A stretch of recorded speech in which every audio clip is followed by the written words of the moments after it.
This is stuff you like. You can call me Ursa, and the Ninth Doctor and his series have a very special place in my heart. Because, as I mentioned previously, he was my first Doctor. My first introduction to Doctor Who beyond just cultural consciousness was through Eccleston and Piper and blonde hair and leather jackets and big ears and spaceships and monsters and time-travelling police boxes. There's a lot to like about Eccleston's run as the Doctor, and a lot of that is down to Eccleston himself. His performance is very resonant, even when you have to deal with comedy and drama and sympathy and fear and justice and revenge and death and dying and all of that. He can carry it off. The Ninth Doctor is dark, a survivor of horrors beyond our imagining, horrors which he had a hand in causing, and so that makes it all the sweeter when things just occasionally do work out. Oh, come on. Give me a day like this. Give me this one. Everybody lives, Rose. Just this once! Everybody lives!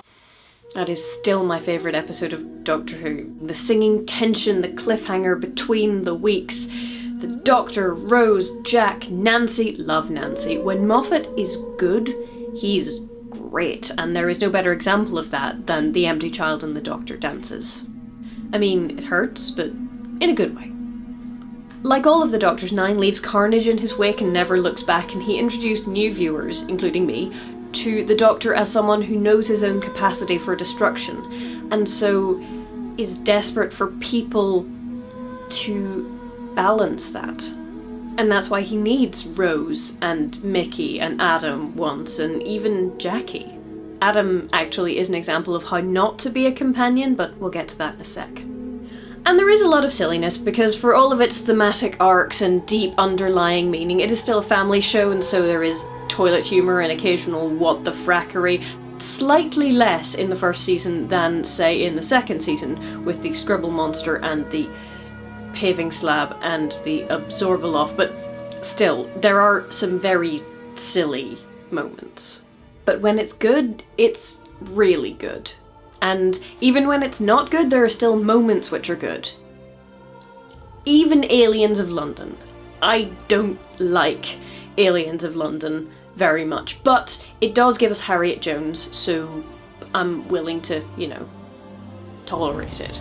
Not just because of the toilet humour, but because of other things as well. There is a lot of laughter with the Ninth Doctor, and that is important because there is quite a lot of darkness in his character as well. And I want him to be happy, and at the beginning of the series he is not.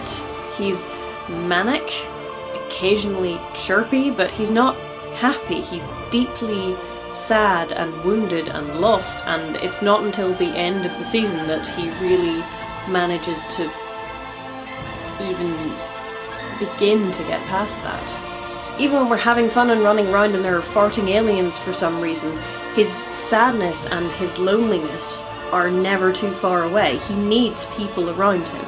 He needs people to help him heal. It's not something he can do on his own. He needs Rose and Jackie and Mickey and not Adam. Not Adam at all. He also needs to learn to deal with people again, which is most obvious in Aliens of London, which I don't like because he brings Rose back after a year instead of a night, and so naturally everyone thinks that she has been kidnapped and murdered, and Jackie thinks that Mickey did it because Mickey was the last person to see her, and so while Rose is sort of torn between I'm really sorry that I have caused you this pain and I can't tell you that I have been travelling in time and space or you'll think I'm a nutter, the Doctor just doesn't care at all. Someone owes Mickey an apology. I'm sorry. Not you. Well, it's not my fault. Be fair, what was I supposed to think? Oh, that's just what I need. Don't you dare make this place domestic. Stitch this, mate. Yeah, he really deserves that slap. And so Nine's arc is all about how to be the Doctor again, how to learn to live with that pain and keep fighting regardless, and also how to extend compassion to people he doesn't really like. So let's talk about Adam. You don't remember Adam? That's okay, nobody else really does either. He only appeared in a couple of episodes and he got kind of an ignoble end.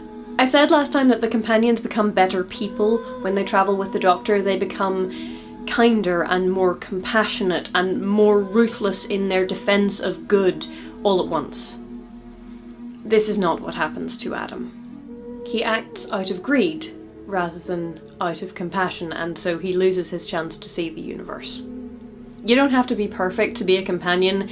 That would be boring, and all of them have their own little idiosyncrasies, and all of them do really stupid things.